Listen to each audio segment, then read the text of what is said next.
حسد دور کرنے کے لیے جب بھی ایسا خیال آئے تو فوراً پڑھا کریں لا حول ولا قوت الا باللہ العلی العظیم۔ میرا دل کرتا ہے کہ میں خشوع والی اور خضوع والی اور لمبی نماز پڑھوں، لیکن 2-3 دن پڑھتی ہوں پھر شوق ختم ہو جاتا ہے۔ نہیں، تھوڑا پڑھیں لیکن ہمیشہ پڑھیں، 4 رکعتوں کے بجائے 2 رکعت پڑھیں لیکن پڑھیں ہمیشہ۔ رشتہ اللہ کی طرف سے طے ہے، بالکل سب کچھ اللہ کی طرف سے طے ہے، لیکن ہمیں خیر کو جلدی مانگنے کی تو اجازت ہے نا۔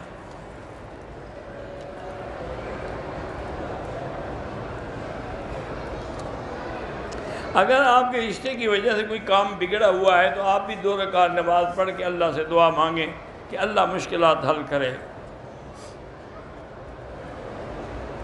میں نے کام عرفات کے پاس سے راشدیہ سے احرام باندھ کے حج کا منی آ گئے، اگر آپ نے حرم کی حد سے باہر احرام باندھا پھر ٹھیک ہے۔ عمرے کا شوق ہے، اللہ سے دعا مانگتے رہیں۔ کافی عرصے سے مصیبتوں اور پریشانیوں میں ہوں، اس کا علاج یہی ہے کہ لا حول ولا قوت الا باللہ العلی العظیم۔ میری اولاد نہیں ہے، اللہ کی تقسیم پہ میں راضی ہوں، بہرحال جنت میں جانے کے بعد تو جو بھی خواہش کرو گی وہ ملے گا۔ میرے دل کا مسئلہ ہے، اس کا ایک وال بند ہے، اللہ شفا عطا فرمائے۔ آج کل تو ایسی دوائیں ہیں جن کو استعمال کرنے سے جو بند بال ہوتے ہیں وہ کھل جاتے ہیں۔ الحمدللہ رب العالمین، یہدینا و یہدیکم اللہ ویسے بارک۔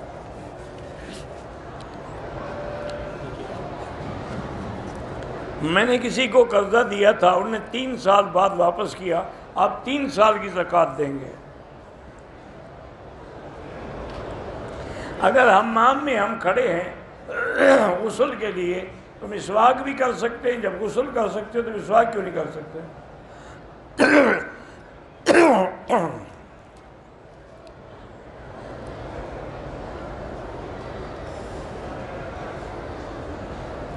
آپ کسی کو گولی نہیں مار سکتے، کسی نے زنا کیا ہے یا کچھ کیا ہے، آپ حکومت کو مطلع کریں ورنہ خاموش رہیں، اللہ ان سے خود بدلہ لیں گے۔ اگر امام نے سجدہ تلاوت کیا لیکن ہم لوگوں نے نہیں کیا، اگر آپ رکوع تک بھی چلے گئے تو نماز ہو جائے گی، رکوع میں بھی نہیں گئے کھڑے رہے تو نماز نہیں ہوئی، دوبارہ پڑھیں۔ نماز میں آنکھیں بند کرنے کی ضرورت نہیں ہے، سجدے کی جگہ پہ نظر رکھو۔ اللہ تعالیٰ جن کی روزگار نہیں ہے ان کو اچھی روزگار عطا فرمائیں۔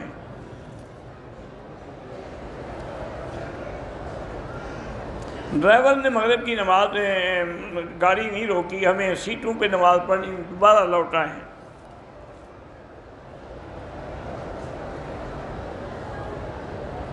مسجد عائشہ دیکھنے سے احرام ضروری نہیں ہے، کیونکہ مسجد عائشہ حرم کے باہر ہے، میقات نہیں ہے، طائف میقات ہے۔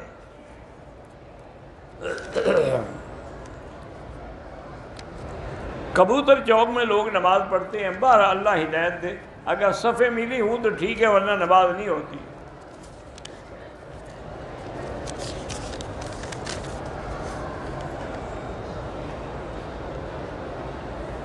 میں بیمار ہوں، اللہ شفا کاملہ عطا فرمائے۔ حضرت ایوب کی دعا پڑھا کرو، رب انی مسنی الضر وانت ارحم الراحمین۔ اگر ہم زیارت کرنے کے لیے گئے اور جیرانہ بھی گئے تو جیرانہ سے عمرہ کا احرام باندھنا ضروری نہیں ہے، اگر کرنا چاہو تو باندھ سکتے ہو۔ اگر ایک عورت نے مدینہ پاک سے احرام کی نیت کی عمرے کی، حیض آ گیا تو پاک ہونے کے بعد بالکل پاک ہونے کے بعد غسل بھی کرے، کپڑے بھی بدلے، کوئی بات نہیں۔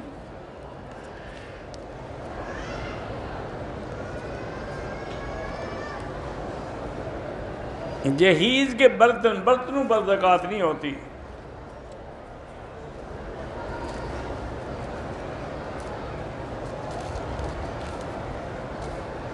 بہرحال کمپنی میں جو سامان آتا ہے ایک آدمی کے لیے اور اس آدمی کو سامان کم دیا جاتا ہے، بچا کے سامان نہیں، اس کو پورا دینا چاہیے۔ فرض نماز میں عربی کے علاوہ اردو میں آپ کچھ نہیں پڑھ سکتے ہیں۔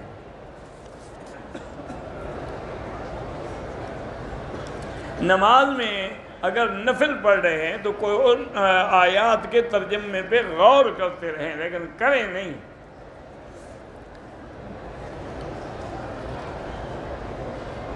عمرے سے واپسی پر جو ہم زمزم دیں گے اس میں ملاوٹ کر سکتے ہیں؟ نہیں کر سکتے۔ پانی کی ملاوٹ بالکل نہ کریں، جتنا ہے تھوڑا ہے خالص دیں۔ ایک دکان سامان رکھا ایک بوری میں، بیچنے کی جب گھر واپس لایا تو اس میں 4000 پیسہ نظر آیا، تو غریبوں کو دے دو۔ ایک غریب ہے، مریض ہے، اس کو کینسر کا ہے، حلق میں نظر بھی آتا ہے۔ بہرحال لیس لہا من دون اللہ کاشفہ، جو میں نے آیت بتائی ہے وہی پڑھا کریں۔ مکے میں اگر جوتا چوری ہو جاتا ہے تو باندھ کے اپنے پاس رکھیں، وہ چوری نہیں ہوگا۔ میرے دوست کے والد تبلیغی جماعت جانے سے روکتے ہیں، اللہ ان کو ہدایت دے۔ اذان سے پہلے یا بعد میں صلاۃ و سلام پڑھنا بدعت ہے۔ بہن بھائی زندہ ہیں، ان کے نام پہ عمرہ کر سکتے ہیں، ان کے لیے کر سکتے ہیں۔ عورت نے میقات سے عمرے کی نیت کی، عذر پیش آ گیا، اب اس کو کل مدینہ جانا ہے، بہرحال پھر اسی حالت میں رہے گی احرام میں، واپسی پہ پھر مدینہ سے آ کے عمرہ کرے۔ امام کے پیچھے سورت فاتحہ جو ہے حنفی مسلک میں نہیں پڑھنی ہے، دل میں غمانے پہ غور کر سکتے ہیں۔ بہرحال جو فوت ہو گئے ہیں جو ان کے لیے عمرہ کر سکتے ہیں۔ حنفی مسلک والے کے لیے رفع یدین کرنا نہیں ہے۔ جماعت تبلیغ ٹھیک ہے، سب ٹھیک ہے الحمدللہ۔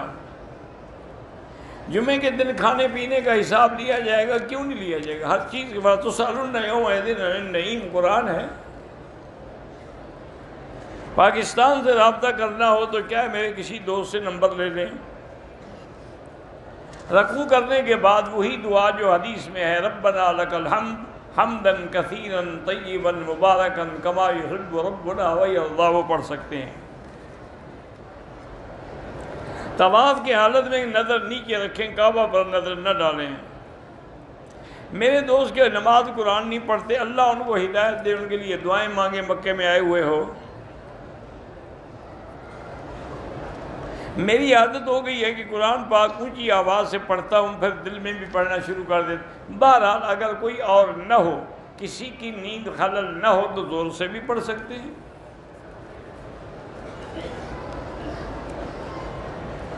مسجد عائشہ سے عمرے کی دلیل جو ہے میرا بھائی، کسی بھی حدیث کی کتاب الحج کھول کے دیکھ لیں، اس میں آپ کو حدیث مل جائے گی کہ حضور نے واپسی پہ خود حکم دیا بی بی عائشہ کو کہ بھائی کو لے کے جاؤ اور عمرہ کرو۔